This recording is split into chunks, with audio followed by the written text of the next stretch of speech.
Halo semuanya, selamat datang di video pembelajaran kali ini. Hari ini kita akan membahas topik yang sangat penting dan sangat menarik dalam bidang kuliner, yaitu fish dan shellfish, atau yang sering kita kenal dengan ikan dan kerang-kerangan. Nah, keduanya ini bukan hanya lezat, tetapi juga akan kaya gizi yang penting seperti protein, omega 3, vitamin D, dan mineral. Kalian udah tahu belum sih apa itu ikan dan apa itu shellfish? Nah, fish atau ikan adalah hewan air yang memiliki darah dingin dan nafas menggunakan insan yang hidup di air laut maupun air tawar.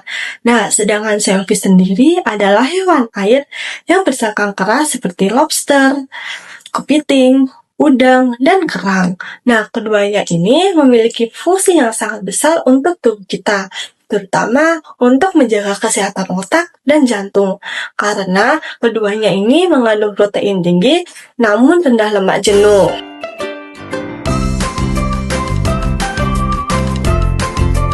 Untuk fish atau ikan sendiri ini dibedakan berdasarkan habitatnya ada 3.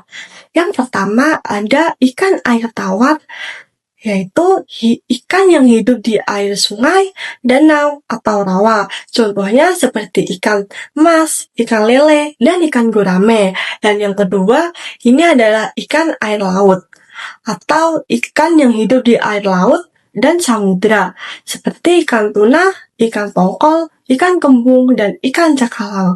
Dan yang terakhir ini ada ikan air payau. Ikan ini hidup di air perairan campuran seperti muara. Contohnya seperti ikan bandeng dan ikan kakap putih. Nah, untuk shellfish sendiri dibedakan menjadi 2 kelompok besar, yaitu krustasea, yaitu hewan yang bersangkang keras dan berkaki luas, seperti udang, lobster, dan kepiting. Nah, yang kedua ada moluska, yaitu hewan laut lunak yang hidup di pesisir atau mangrove. Contohnya seperti kerang hijau, tiram, cumi, dan gurita.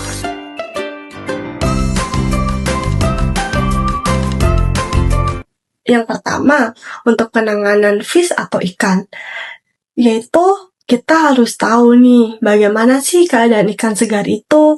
Nah, kita bisa memastikannya itu dengan melihat matanya yang jernih, insannya yang merah, dan baunya segar. Nah, yang kedua ini kita melakukan proses pembersihan, seperti membuang sisik ikan, insan, dan isi bagian perut dengan air dingin. Dan yang ketiga ini kita melakukan proses pemotongan sebelum diolah. Nah, ini disesuaikan dengan kebutuhan teman-teman sendiri ya. Nah, yang kedua kita akan membahas tentang penanganan shellfish. Yang pertama, kita harus memilih kerang dalam keadaan masih hidup dan cangkang yang tertutup rapat. Yang kedua, kita merendam dengan air bersih atau air garam agar kotorannya itu keluar. Lalu kita sikat dengan sikat bagian cangkang luarnya itu. Nah, yang ketiga ini kita masak kerang ini dengan proses direbus, dikukus, atau dipanggang hingga cangkangnya itu terbuka. Nah, itu sebagai tanda bahwa shellfish atau kerang itu sudah matang, teman-teman. Kita sudah memasuki pembahasan materi yang terakhir nih, teman-teman, yaitu cara penyimpanan fish dan shellfish. Gimana sih cara penyimpanan fish dan shellfish itu? Nah, yang pertama kita akan bahas tentang penyimpanan fish atau ikan. Ikan yang segar itu disimpan pada suhu 0 derajat sampai 4 derajat Celcius dengan waktu 2 hari. Nah, yang kedua, waktu ikan beku disimpan pada suhu minus 18 derajat Celcius untuk membutuhkan waktu yang lama.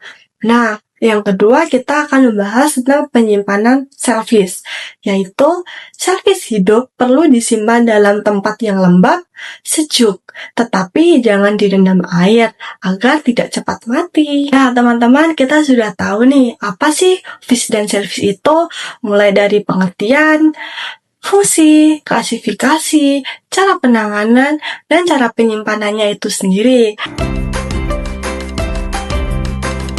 Terima kasih sudah menonton video ini. Semoga materi ini bermanfaat untuk kalian dan bisa kalian terapkan dalam praktik memasak di dapur. Sampai jumpa di video pembelajaran selanjutnya. See you!